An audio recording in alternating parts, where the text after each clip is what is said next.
বিধানসভা নির্বাচন অত্যন্ত গুরুত্বপূর্ণ। বাংলা বাঁচানোর লড়াই। 15 বছর ধরে একটা সরকার চলছে, তাকে আপনারা দেখেছেন।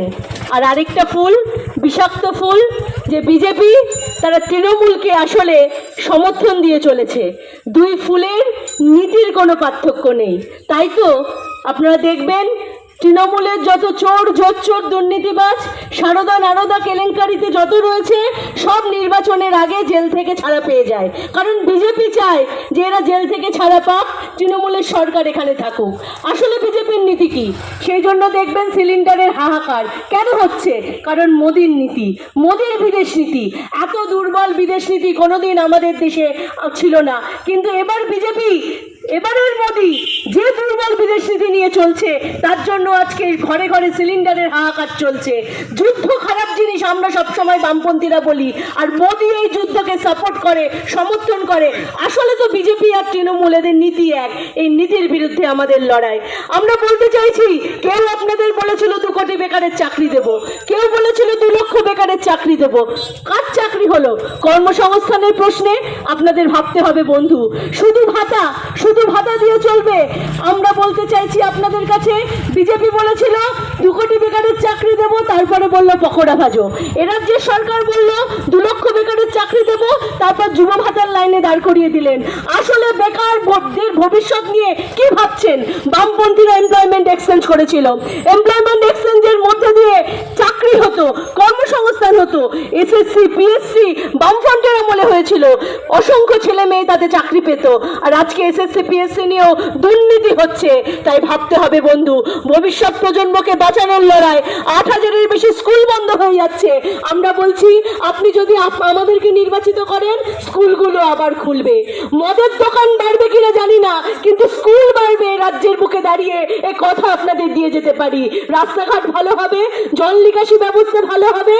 আর যারা ধর্মের রাজনীতি করছে, পেটে তো ভাত চায়, হাতে তো কাজ চায়, ছোট ছোট কুড়িগুলো তাদের তো ফুটতে হবে, তার জন্য একটা সঠিক পরিবেশ চায়। আর যারা ধর্মের রাজনীতি করে, তৃণমূল আর বিজেপি যে ধর্মের রাজনীতি করে, এই আমার আপনার বেসিক যে নিড, যেগুলো প্রয়োজন আমাদের, সেগুলোকে ভুলিয়ে দিতে চাইছে, তার বিরুদ্ধে রুখে দাঁড়াতে হবে বন্ধু। আপনার একটা ভোটই ঠিক করবে। মন্দির মসজিদ হোক, তাতে আমাদের কোনো আপত্তি নেই, কিন্তু মন্দির মসজিদ হয়ে কি আমার আপনার পেটে ভাত জুটছে? আমার আপনার হাতে কাজ জুটছে? মহিলাদের নিরাপত্তা থাকছে? এদিকে আরজিকর, ওদিকে হাতরাস, ওদিকে উন্নাও, এদিকে কাকদ্বীপ, অসংখ্য ঘটনা প্রতিদিন ঘটে যাচ্ছে। লস্করপুরের বুকে দাঁড়িয়ে প্রীতি পোশাকের ঘটনা আপনারা প্রত্যেকে জানেন। আমরা লড়াই করেছিলাম, তাই তার অপরাধীরা এখনো জেলে। শুধু প্রীতি পোশাক নয়, আমাদের গোটা জেলা জুড়ে কখনো সাগর, কখনো পাথর প্রতিমা। হ্যাঁ বন্ধু, মহিলাদের নিরাপত্তার স্বার্থে আমাদেরকে লড়াই করতে হয়। লড়াই করেই অপরাধীদের জেলে ঢোকাতে হয়, কারণ এ রাজ্যের সরকার চায় না যে অপরাধীরা জেলে ঢুকুক। বিজেপি তো আরো চায় না। তাই তো আজও তিলোত্তমা বিচার পায় না, আজও তিলোত্তমা বিচার হয় না। যেদিন ওই মেয়েটি ওরকম ভাবে ধর্ষণ হয়ে খুন হয়, আমরা দেখতে যাইনি তার রাজনীতি কি ছিল, আমরা দেখতে যাইনি তার পরিবার কি রাজনীতি করত। আমরা শুধু বলেছিলাম একটা সরকারি হসপিটাল, তার মধ্যে দাঁড়িয়ে একজন তরুণী চিকিৎসক, তার নিরাপত্তা নেই। এই জিনিস চলতে পারে না। হসপিটালগুলো দুর্নীতির আখড়ায় পরিণত হচ্ছে, এই জিনিস চলতে পারে না। তাই বলবো বন্ধু, গোটা সোনারপুর উত্তর বিধানসভা অঞ্চলে একটা হসপিটাল প্রয়োজন, নতুন স্কুলের প্রয়োজন, কলেজ প্রয়োজন, অঞ্চলের রাস্তাঘাটের উন্নয়ন প্রয়োজন, মহিলাদের নিরাপত্তার প্রয়োজন, গণতান্ত্রিক পরিবেশ ফিরিয়ে আনার প্রয়োজন। ওয়াও মোমো কারখানার মতো যেভাবে বেআইনি ভাবে ওয়াও মোমো কারখানায় আমরা দেখলাম শ্রমিকদেরকে খুন করা হলো, আমরা বলবো নাজিরাবাদের এই ঘটনা চোখে আঙুল দিয়ে দেখিয়ে দেয় যে আসলে যে তোলাবাজি, দুর্নীতি, বেআইনি ভাবে কনস্ট্রাকশন এই গোটা সোনারপুর উত্তর বিধানসভা অঞ্চল জুড়ে চলছে, তার বিরুদ্ধে আমাদের রুখে দাঁড়াতে হবে। আপনার একটা ভোট সুনিশ্চিত করবে আপনার ছেলেটা মেয়েটা আগামী দিনে ভালো থাকবে কি থাকবে না। বিজেপি চাই না তৃণমূলে রাজ্য থেকে যাক। সোনারপুর উত্তর বিধানসভায় বিজেপি এখনো ক্যান্ডিডেট দিতে পারেনি। কেন দেয়নি? তৃণমূলকে সুবিধা পাইয়ে দেওয়ার জন্য দেয়নি। দেরি করে দেবে যাতে তৃণমূল আরেকটু সুবিধা পেয়ে যায়। এই সেটিং কি আমাদের বুঝতে অসুবিধা হয় বন্ধু? আসলে বিজেপি চাইছে তৃণমূল এ রাজ্যে থেকে যাক, তাই আমাদের ভোট তারা বিজেপি কাটতে চাইছে। একটা ভোটও বিজেপিকে দিয়ে আপনার ভোট নষ্ট করবেন না।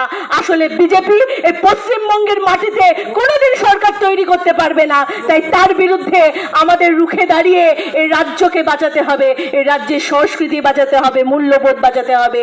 আপনাদের কাছে আবেদন করব, আগামী 29শে এপ্রিল নিজেদের বিবেকের কাছে প্রশ্ন করুন। রাজ্যকে বাঁচানোর জন্য বিকল্প একমাত্র বামপন্থা, বিকল্প একমাত্র লাল ঝান্ডা। সেই লাল ঝান্ডার সাথে থাকুন, কাস্তে হাতুড়ি তারা চিহ্নের সাথে থাকুন। আর আমাকে জেতানো নয়, আসলে আপনারা নিজেদের জিতিয়ে দিন, বাংলাকে জিতিয়ে দিন, আপনার ভবিষ্যৎ প্রজন্ম, আপনার সন্তানদের জিতিয়ে দিন। আপনার একটা ভোটই সেটা সুনিশ্চিত করবে আপনার সন্তান আগামী দিনে জিতবে না হারবে। এই কথা বলে আপনাদের সকলকে ধন্যবাদ জানিয়ে, আমার নমস্কার জানিয়ে, ভালোবাসা জানিয়ে আমি আমার কথা শেষ করছি। সমর্থনে আজকে এই পরিক্রমা বেরিয়েছে। আপনাদের আশীর্বাদ আমরা প্রার্থনা করি। মানুষ ভালো নেই পশ্চিম বাংলায়, যতই লক্ষ্মীর ভান্ডার দিক, যতই যুবসাথী দিক। আপনি লক্ষ্মীর ভান্ডার পাচ্ছেন, ওটা নেবেন, তার কারণ এটা সরকারি প্রকল্প। ওই টাকাটা কারু বাবার ঘরের টাকা না। আপনি প্রতিদিন চাল, ডাল, তেল, নুন কিনছেন, তার উপর থেকে যে ট্যাক্স সরকার পায়, সেই ট্যাক্সের টাকায় আপনি লক্ষ্মীর ভান্ডার পান। যুবসাথী প্রকল্প 1,000 টাকা করে দিচ্ছে, ওটা আপনারা নেবেন, তার কারণ ওই টাকা কারো বাড়ির টাকা নয়, ওটা মানুষের ট্যাক্সের টাকা আপনাকে দিচ্ছে। আর সব যুবরা এই টাকা পাবে না, এটা হয় না। সব যুবদের এই টাকা দিতে হবে। এই জন্য আমরা আন্দোলন করব। যে যুবকরা এই যুবসাথীর টাকা পাবেন না, তাদেরকে নিয়ে আমরা আন্দোলন লড়াই করে তুলব। তার কারণ প্রত্যেক যুবক যুবতীর, বেকার যুবক যুবতীর, তাদের এই টাকা পাওয়ার অধিকার আছে। তাদেরকে নিয়ে আমরা আন্দোলন করব। আপনি লক্ষ্মীর ভান্ডারও নেবেন, আপনি যুবসাথীও নেবেন, কিন্তু আপনার ঘরের মেয়েটা সে সুরক্ষিত থাকবে কিনা তার গ্যারান্টি সৃষ্টি করতে হবে। সিপিএম এর আমলে 34 বছর দেখেছেন এইভাবে ধর্ষণ, রাহাজানি, এইভাবে গুন্ডামি কোথাও দেখেছেন? আজকে তোলাবাজি কোথাও দেখেছেন? মানুষ আজকে আতঙ্কিত, বাড়ির পাঁচিল বানাতে গেলে আতঙ্কিত, বাড়ির ছাদ দিতে গেলে আতঙ্কিত। এই আতঙ্কের পরিবেশ ছিল। আর ওই ধর্মের নামে যারা রাজনীতি করছে, রামনবমী করছে, করুক। রাম কি আজকে জন্মেছে? 4000 বছর আগে রাম জন্মেছে। আর বিজেপি পার্টি তৈরি হয়েছে 46 বছর আগে। তার আগে মানুষ রামের পুজো করতো না, তার আগে মানুষ হরিনাম সংকীর্তন করতো না, তুলসী তলায় প্রদীপ জ্বালাতো না। কিন্তু আজকে সেই ধর্ম নিয়ে, হিন্দু ধর্ম নিয়ে রাজনীতি করবার ব্যবস্থা করছে। এই উভয়ের বিরুদ্ধে আমাদের লড়াই। সেই লড়াইতে আপনাদের সমর্থন, আশীর্বাদ আমরা প্রার্থনা করছি। আপনারা নিশ্চয়ই আমাদের পাশে থাকবেন। আমরা এখন এগিয়ে যাব বারোশিব মন্দিরের দিকে। আর দেখছেন যে ওই এসআইআর এর নাম করে মোদি আবার আমাদের লাইনে দাঁড় করিয়ে দিল, নোটবন্দি করে লাইনে দাঁড় করিয়ে দিয়েছে। গ্যাসের জন্য আজকে হাহাকার পড়ে গেছে। মোবাইল রিচার্জ 45 টাকা 49 টাকা থেকে এখন 199 টাকায়। আপনার বাড়ির টিভির কানেকশন কত টাকায় আপনাকে দিতে হচ্ছে? এই সমস্ত মোদির কীর্তি। ফলে ভোটার লিস্ট নিয়ে যদি কারো কোনো সমস্যা থাকে, আপনারা আমাদের সঙ্গে যোগাযোগ করুন। আপনার অ্যাডজুডিকেশনে থাকুক, আপনার নাম না থাকুক, আপনারা যোগাযোগ করুন। আমরা এই কয়েক মাস ধরে, আমরা নভেম্বর মাস থেকে শুরু করেছি মানুষের থাকার, আমরা মানুষের পাশে ছিলাম এসআইআর পর্বেও। এতে যদি কারোর নাম না থাকে, তার জন্য যে আইনি সহযোগিতা দেওয়ার, সেই আইনি সহায়তাও আপনাদেরকে আমরা দেব। সেই জন্য আমাদের সঙ্গে আপনারা যোগাযোগ করতে পারেন।